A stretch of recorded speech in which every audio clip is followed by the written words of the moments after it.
एक ओवैसी को रोकने के लिए दिल्ली से मोदी अमित शाह आ रहा है, कांग्रेस के बड़े बड़े नेता भाई बहन आ रहे हैं, उत्तर प्रदेश से अखिलेश आ रहा है, सब आ रहे हैं। अरे याद रखो, एक मर्द मुजाहिद का मुकाबला ये कमजोर लोग कभी नहीं किए, ना कभी करेंगे इंशाअल्लाह ताला।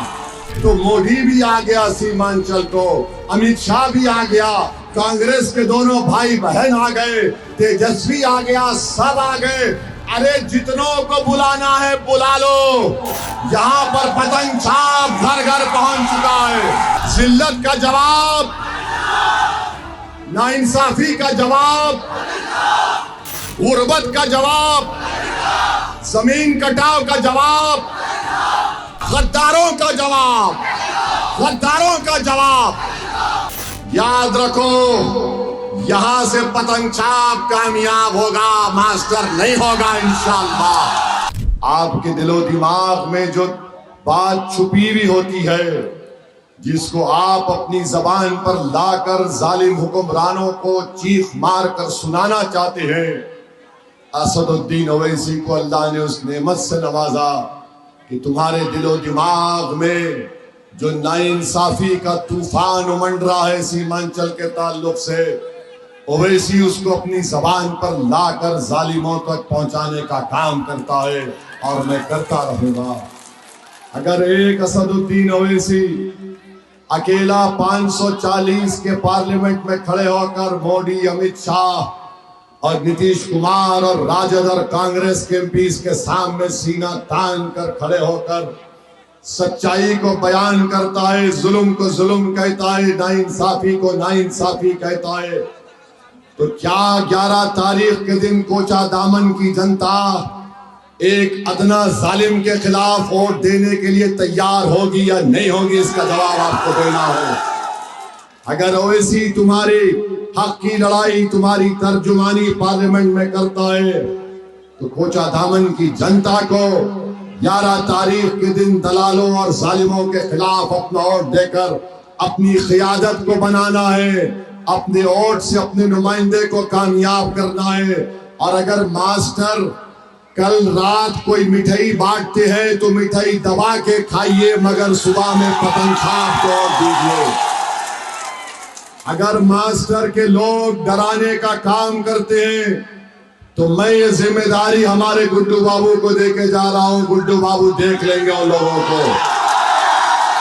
और याद रखो, गुड्डू बाबू के साथ ओवैसी खड़ा है और अल्लाह हमको कामयाब करेगा इंशाअल्लाह।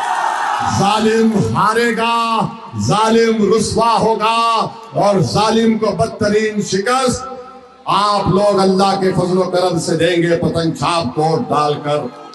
ओवैसी पार्लियामेंट में जितनी तकारीर किया, कभी भी किसी पर हमने एहसान नहीं किया। ये मेरे अल्लाह का करम है, मेरे लतीफ का करम है कि अल्लाह ने इस गुनाहगार को गरीब और मजलूम अवाम के लिए लड़ने का मौका फराहम किया। मैं जिंदा हूं, जब तक जिंदा रहूंगा पार्लियामेंट के दरो दीवार को हिला के रखा। सीमांचल की सरजमीन पर जो जालिमों ने नाइंसाफी की, हमने उनका जीना हराम कर दिया। आज देखो, कोचा दामन की जनता एक ओवैसी को रोकने के लिए दिल्ली से मोदी, अमित शाह आ रहा है, कांग्रेस के बड़े बड़े नेता भाई बहन आ रहे हैं, उत्तर प्रदेश से अखिलेश आ रहा है, सब आ रहे हैं। अरे याद रखो, एक मर्द मुजाहिद का मुकाबला ये कमजोर लोग कभी नहीं किए, ना कभी करेंगे इंशाअल्लाह ताला। किसी के जबान पर सीमांचल नहीं आता, कोई सीमांचल जिंदाबाद का नारा नहीं लगाता, कोई सीमांचल के माँ और बहनों की तकलीफ को बयान नहीं करता, कोई पलायन को रोकने की बात नहीं करता, कोई अस्पताल में डॉक्टर क्यों नहीं है बिठाने का बात नहीं करता, दवाइयों की बात नहीं करता, जमीन कटाओ की बात नहीं करते, किसान परेशान है, बच्चे परेशान हैं, इन सब की बात ओवैसी करता है। तो मोदी भी आ गया सीमांचल को, अमित शाह भी आ गया, कांग्रेस के दोनों भाई बहन आ गए, तेजस्वी आ गया, सब आ गए। अरे जितनों को बुलाना है बुला लो, यहां पर पतंग छाप घर घर पहुंच चुका है। पतंग छाप कामयाब होगा इंशाअल्लाह ताला। मेरे अजीज दोस्तों और बुजुर्गों, मैं हमारी माँ और बहनों को भी बता रहा हूं कि ये हमारे इंसाफ की लड़ाई है। और अगर कोई ये कहता है कि मजलिस इत्तेहादुल मुस्लिमीन वोट काटने के लिए आई, तो दुनिया का सबसे बड़ा झूठा है। मैं बुजुर्गों से अपील कर रहा हूं कि आप नौजवानों की सरपरस्ती करिए। मैं अहले दिल से भीख मांग रहा हूं कि आप रात के अंधेरे में उठकर जो रब्बे करीम को राजी करने के लिए सर्वसजूद होकर उसकी मोहब्बत और खौफ में आंसू बहाते हैं, एक कतरा आंसू उस पार्टी के लिए आप बहा दो जो सीमांचल की जनता के इंसाफ के लिए पतंग छाप कर रहा है, ताकि यहां से हमको कामयाबी मिल सके। और मास्टर को कहना चाह रहा हूं, 14 साल से तुम मोदी और नीतीश कुमार के साथ उनके दामन में बैठे हो। तुम कोचा दामन में एक गवर्नमेंट का पीएचसी का अस्पताल में तुम एक डॉक्टर को दिन में 5 घंटे नहीं बिता सकते। तुमने यहां पर कोचा दामन में डिग्री कॉलेज नहीं बनाया। तुमने कोचा दामन में रेलवे स्टेशन नहीं बनाया। 14 साल से तुम मोदी और नीतीश कुमार के साथ बैठकर चाय पी रहे हो, नहीं मालूम और क्या क्या खाते भी हो। मगर हम तुमसे पूछ रहे हैं, सत्ता में तुम थे, मुख्यमंत्री तुम्हारा था, देश का प्रधानमंत्री तुमको इज्जत से पुकारता था, आओ मास्टर मेरे पहलू में बैठ, मैं तुझे चाय बनाकर पिलाता हूं। बताओ मास्टर, तुमने कोचा दामन के लिए क्या किया? आज तुम रोते हो, रो के बोलते मैंने खिदमत की।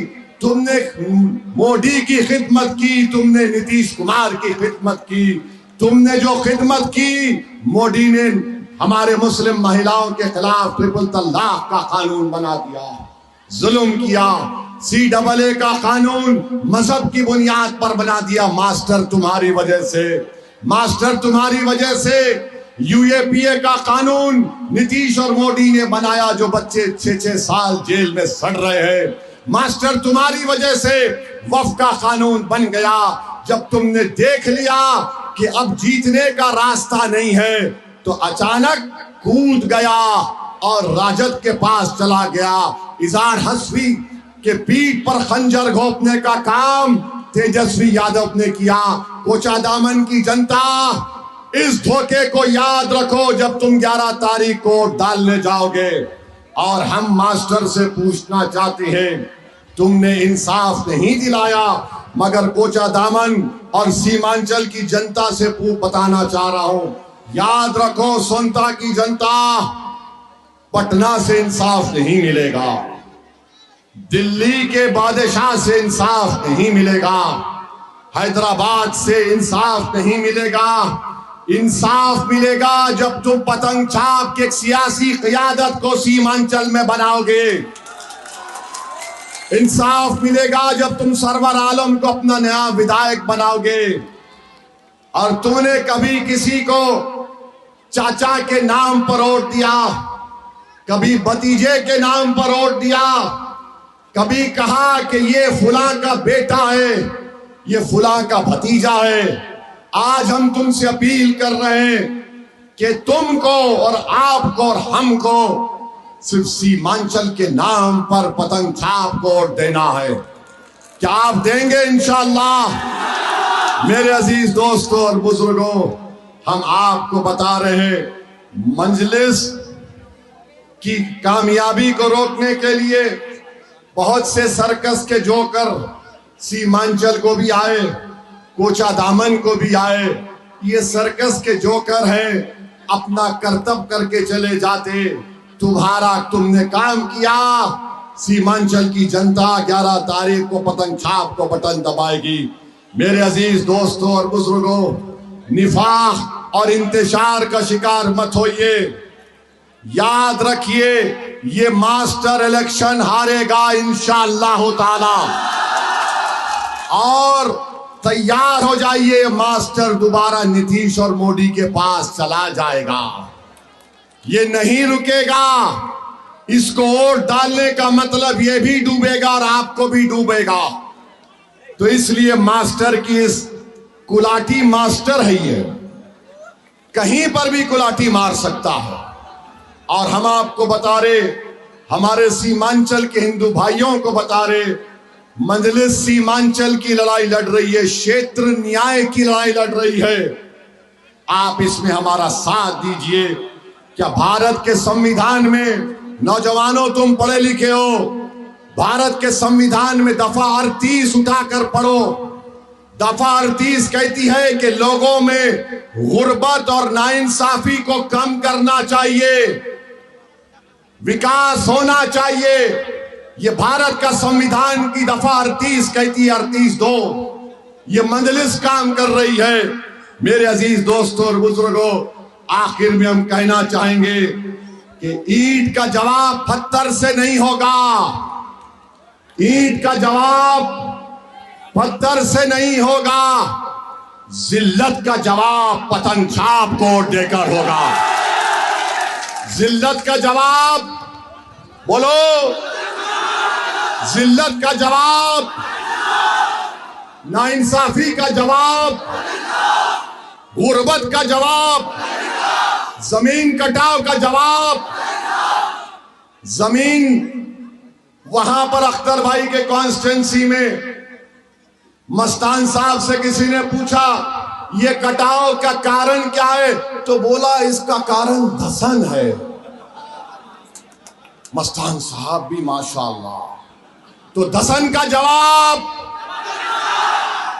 टूटे पुल का जवाब, डॉक्टर को अस्पताल में लाने का जवाब, दवाइयों का जवाब, बच्चों के स्कूलों का जवाब, सीमांचल से नाइंसाफी का जवाब, जिसने घुसपैठिया बोला तुमको उसका जवाब, जिसने तुमको नमक हराम बोला उसका जवाब, एनआरसी का जवाब, बेरोजगारी का जवाब, पलायन का जवाब, डकैती का जवाब, वक्फ कानून के खिलाफ गद्दारों का जवाब, गद्दारों का जवाब।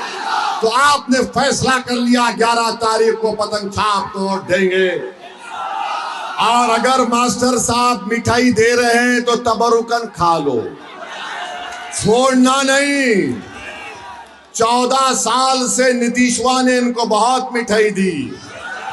और जो दलाल, जो कॉन्ट्रैक्टर गांव-गांव जाकर बोल रहे हैं, याद रखो यहां से पतंग छाप कामयाब होगा, मास्टर नहीं होगा इंशाअल्लाह।